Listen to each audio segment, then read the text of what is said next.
Well, good evening, everybody. We feel very relieved tonight. The Democrat shutdown is finally over, thanks to House and Senate Republicans who stood together to get the job done. Absolutely no question in anybody's mind now that the Democrats were responsible for this. What happened? Millions of American families went without food on their table.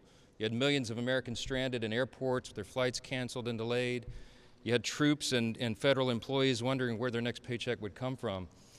The Democrats openly admitted, many of them said it in their own words, that they used the American people as leverage in this political game.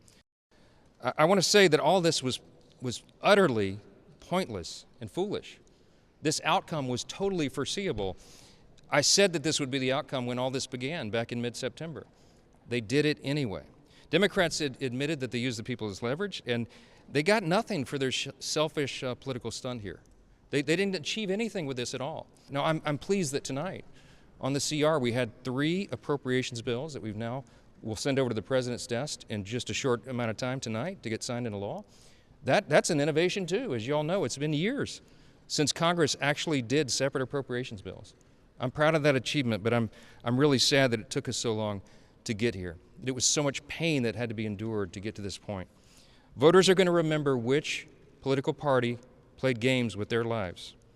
They're going to remember that they did this for their own selfish purposes so that they could look tough to the radical elements of their base, and real people suffered because of that game.